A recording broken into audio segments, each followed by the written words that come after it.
Praise the lord. బాగున్నారా? ఈరోజు మిమ్మల్ని అడగదలుచుకున్నాను, మీరు మనుషులకి భయపడుతున్నారా? వారి ప్రభావం మీ పైన చాలా ఉందా?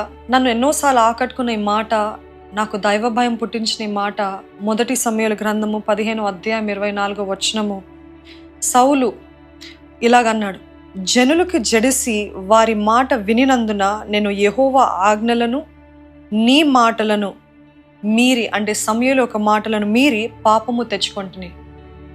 చూడండి, ఈరోజు మీరు దేవుని కంటే ఎక్కువగా మనుషులు ఏమనుకుంటారో అని ఆలోచిస్తున్నారా? దేవుడు ఏమనుకుంటున్నాడో పక్కన పోయిందా?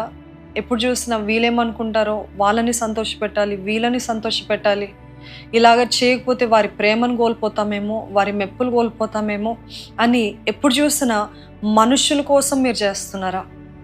చాలామంది అజ్ఞానంలో ప్రేమ అనుకొని రాజీ పడుతున్నారండి. నేను ప్రేమిస్తే I will compromise godly standards, godly principles అనుకున్నారు. కానీ అదెంత మాత్రము దేవుని చిత్తము కాదు. తల్లిదండ్రులు బిడ్డల్ని పెంచే విషయంలో కూడా చాలా భయపడుతూ పెంచుతున్నారంట. ఎందుకు భయపడుతున్నారు? వారిని క్రమశిక్షణ పరుస్తే, వారిని డిసిప్లిన్ చేస్తే, వారికి సరిహద్దులు పెడితే, బౌండరీస్ పెడితే వారు నన్ను ద్వేషిస్తారేమో, మమ్మల్ని ద్వేషిస్తారేమో, వారు బాధపడతారేమో అని తల్లిదండ్రులు బిడ్డలకి భయపడి క్రమశిక్ష పరచట్లేదంట. బిడ్డలు కూడా కొంతమంది తల్లిదండ్రులకి భయపడి దేవుని చిత్తానికి లోబడకుండా, దేవుని పిలుపుకి లోబడకుండా, మా తండ్రి మా తల్లి వాళ్ళు చెప్పిందే నేను చేస్తాను అని.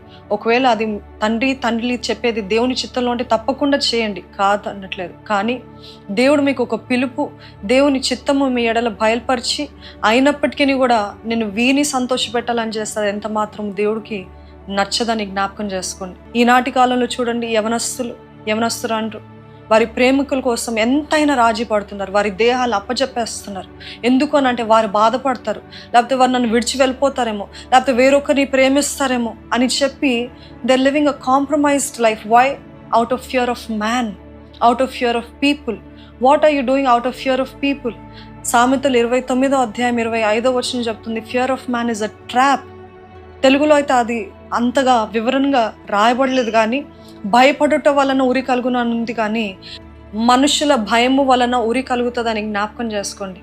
కాబట్టి మనమందరము దేవుని సంతోషపెట్టడానికి, దేవునికి లోపడటానికి నిశ్చయించుకుందాం. Obedience is better than sacrifice. అర్పణ కంటే విధేయత శ్రేష్టమని వాక్యం తెలియజేస్తుంది. ఒక తీవ్రతతో, ఒక ప్యాషన్తో నేను ఎంతకైనా ఏది పోగొట్టుకోవాల్సి వచ్చినా, ఏది కోల్పోవాల్సి వచ్చినా, ఎవరు నన్ను విడిచినా నేను దేవునికి విధేయులై ఉంటాను అని మీరు ఒక తీర్మానం చేసుకుంటారని నమ్ముతూ ఈ మాటలు ముగిస్తాను.